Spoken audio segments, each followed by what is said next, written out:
Words. As communicators, and as your speaker today, you're expecting me to use words. So I prepared a few.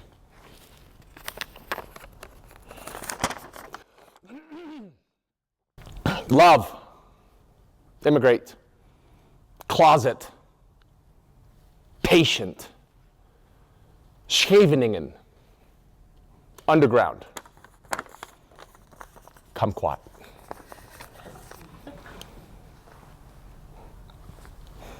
Words. Words on their own only have a definition. They stand alone. Words gain meaning when they're wrapped up and ensconced in a story. I fell in love with words when I immigrated to the United States, to America, from a country known as the Netherlands. And here in America, we know it as Holland. And when I say I immigrated to America, what I really mean is I moved to Kansas. Which, if you've ever been there, you also understand that it is a nice place to leave. It's beautiful in my rearview mirror. It's breathtaking, especially with the Colorado Mountains in front of me. When I moved to Kansas, I knew yes and no. Imagine moving to a foreign country, and that's all you know, and you're expected to assimilate into the society. At our age, daunting. But as an 8-year-old, adventure, excitement. Who knows what lies beyond the next horizon, an opportunity to explore. One of the most patient people that I ever met was a woman by the name of Mrs. Lamb. She was my language teacher. She taught me words. And I remember I'd sit in her class when all the other kids were learning English. I'd sit in this class, and it was an oversized closet that I would be pinned in for 2 hours at a go. Sitting at a small table, Mrs. Lamb in front of me. All around are pictures with words on them. Words that meant nothing to me in the beginning because I couldn't pronounce them. But over time, and Mrs. Lamb's patience, she kept coming back to this. And she would celebrate all the little things, all the little tiny achievements, and she gave me that encouragement. In fact, she encouraged me to repeat so many times that I actually called her Mrs. Lamb.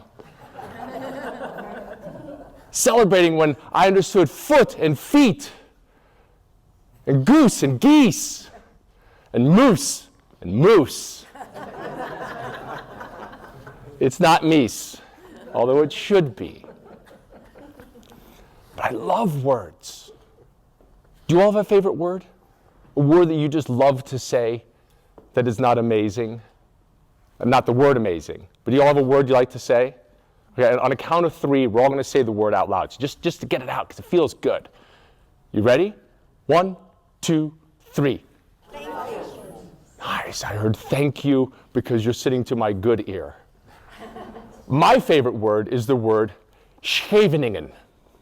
And it's not an English word, it's a Dutch word, Scheveningen. Try saying it, Scheveningen. Not bad at all. But the reason why I love saying this word is Dutch has a feeling for me when I say it. And the reason why I love saying this word is because it is really difficult to say. And the origin of the word is actually a place in the Netherlands. And what I love about this word is the story, the history that it has. Back during World War II, the Dutch underground was dubious in their disruption of the Nazi chain.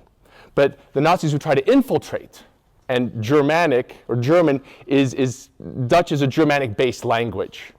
So it's easy to assimilate and start speaking the language, but there's one word that a person who speaks German has a lot of trouble saying. And they would use this word to uncover potential spies. And the word is Scheveningen. Because no matter how close you get, unless you're Dutch, you can't say it right. Which I think in America, we could have a similar word. And I'm just spitballing here, but I think it could be kumquat. Because it's one of those weird words. Ubiquitous? Is that the right word I'm using there? I'm still learning words. Words on their own only have a definition. When we ensconce and wrap words into story, they take on meaning. So the next time you have a chance to take a stage and share words with whoever is listening, think about the words you're going to use, and the journey that you're going to take the other person on when you use those words.